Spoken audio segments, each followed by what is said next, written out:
everyone, welcome to our quick video that's going to run through how to log into Dynamics 365 Business Central and also an overview of the user interface. So I'm just going to open this up in an in-private window just to be able to walk through the full process. Where you're going to want to go is to businesscentral.dynamics.com, and I'll leave that up there just for a second so that people can see the URL. And that is going to pull you into Business Central homepage. From here, you're going to be able to sign in, and you will just use your normal Microsoft account. You just type in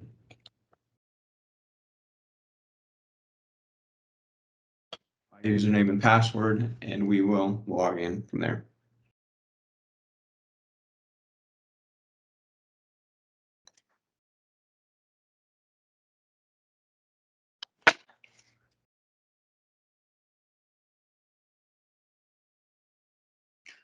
So quite simple. Microsoft username and password. Biggest thing is just businesscentral.dynamics.com.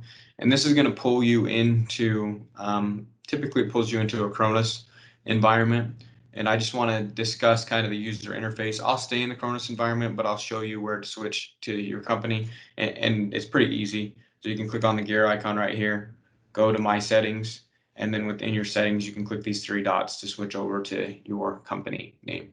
You'll notice on this page as well, you can change your work date, you can change your role. They have different role centers, and that will help you to be able to see everything that you need. You can also turn on teaching tips if you would like them. Most of the time, we keep these turned off. So without further ado, let's talk about the user interface.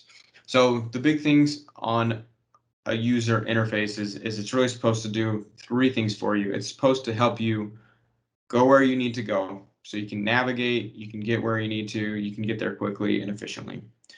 It helps you do what you need to do, get your tasks done, know what tasks you need to do. Number three, it helps you know what you need to know. So let's jump into the first one. Go where you need to go. Within Business Central, your role will have different headers, different fields that are supposed to be more applicable to you. Most of the time, I just teach people about the search function and say, hey, look, anywhere you need to go, you can search it. But if there are those recurring tasks that you do regularly that you want to save and see more often, like, for example, a bank account reconciliation, you have the ability to bookmark that task. So you can see right here, here's my bookmark. If I click that bookmark, what it will do is it will add it to my homepage. So see, there's our bank account reconciliations. I can take that off, right? So let's say, for example, that I really don't do anything with the account schedules. So let me use my shortcut to pull up the search, which is Alt Q, and we're going to search account schedules. And from here, you will be able to say, hey, look, that one's bookmarked. I want to remove that because I never use it. All right, so now you'll notice it's gone. Now you can do that from other places as well. You can come into your bank account reconciliation. You'll notice that same bookmark is right there for you to be able to mark it, unmark it as well once you get into the page. My recommendation is as you work on things, you'll continually figure out, oh, I need to do this more often, or I need to be on this page.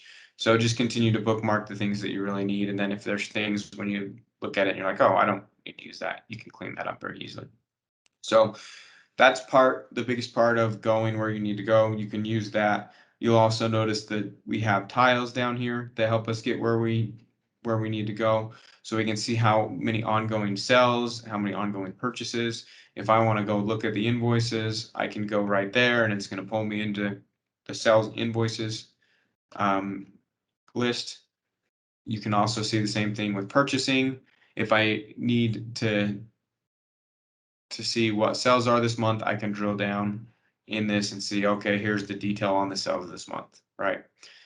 Overdue sales invoice amount. Again, this helps you go where you need to go. And in essence, that helps you do what you need to do. But there are also other shortcuts that help you do what you need to do. So you'll notice in this business manager role, we have our actions.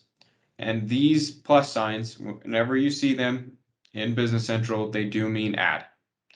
So this is to add a new purchase invoice. So I can click on my purchase invoice.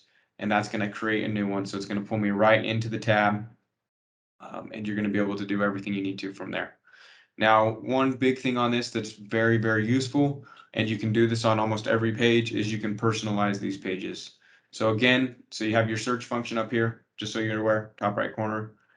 You have a notifications bell, and then you have a gear icon, and the gear icon is where you'll see this personalize. So my settings changes company, role, personalize is what's going to give you the ability to change what you see on your screen. So let's just talk about these fields. So one thing you can see over here on this right-hand side is that there's an information panel, and a bunch of the stuff that I have over here is actually hidden. I can unhide it just by clicking the red thing and clicking show, and see that's going to be there now when I click done. My recommendation for people, because most people don't fully utilize this panel, it kind of just gets in the way, is to just take that and collapse it. Once you collapse it once, it will be collapsed on this page until you open it up. So that's a recommendation, just to give you a little bit more screen real estate. If there is things in that information panel that you need, you can obviously click it back and go and, let's say you attach a document to the purchase invoice. In here, we also have Doc Extender, which is an InsightWorks product where you can just drag and drop stuff into that. So, but back to the personalizing piece, we can come in here and we can adjust a variety of different things within this purchase invoice. For example, I really hate this vendor name field. I kind of think it's pointless. So I am actually going to click show under more with this. Now I want this vendor number to show always. Okay. A few other things, posting date always goes first. It just makes it easy because the posting date, the document date can default, or you can change it after. And there are other little things like that. So right here, if I come in here and type in, and I'll show you why I like the vendor number field. So if I start to type in consultants, there's no drop down that comes up with this vendor name field. The vendor number field, I can start to type in whatever I want, whether it's a number, right? Or, and let me just refresh that. Right, whether it's a number, or if you wanted to type in worldwide, it will pull up worldwide, right?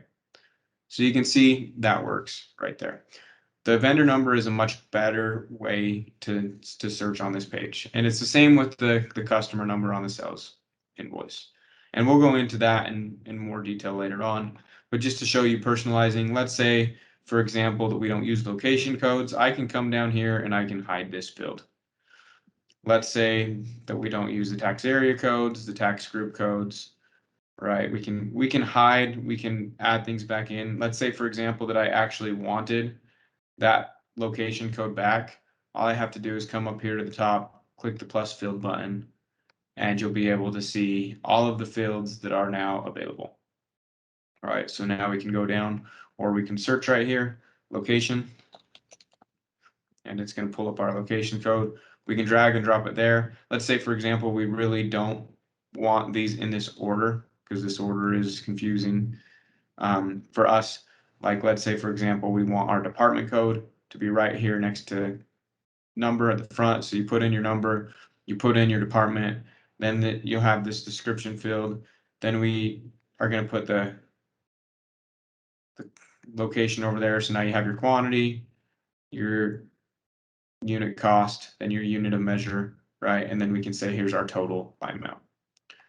All right, so you can see, you can move those around. That's the whole point of this. You can move them around, you can put them where you need them, you can put them in the order that you most like.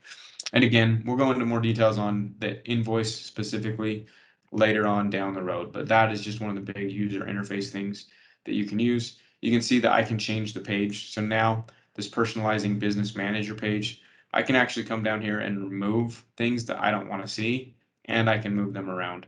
So let's say, for example, that I like this business manager role, but I really don't need to see any of these activities.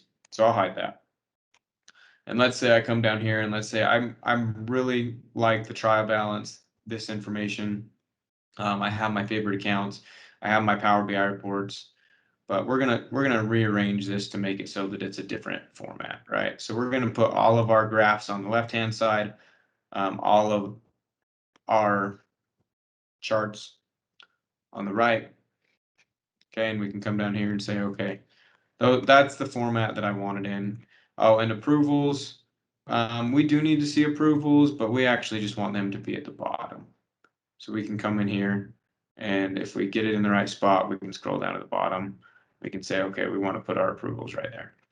Now, when I click done, this will come back, and you can see here is my layout now, right? And depending on your screen size and your zoom will depend on how this layout formats. You can see as I zoom out, you can get more and more. As I zoom in a little bit further, that's where you can kind of get the two on each page. And it's very easy to change these, very easy to add new things. There are other charts that you can see within this business performance. You can go and set up this trial balance to where you can see different periods. Power BI reports are great. You can upload them right into Business Central. You can use the free version to do a lot of that. And then again, favorite accounts, other things that you need, you can add them to this page very easily. So that section really comes down to helping you to know what you need to know. So the whole goal, again, of this user interface, and especially this first page, is to go where you need to go, do what you need to do, and know what you need to know. If anybody has any questions, feel free to reach out to myself at Colton, COLTONK, at squire.com. And I hope that this video finds you well, and let us know if you have any questions.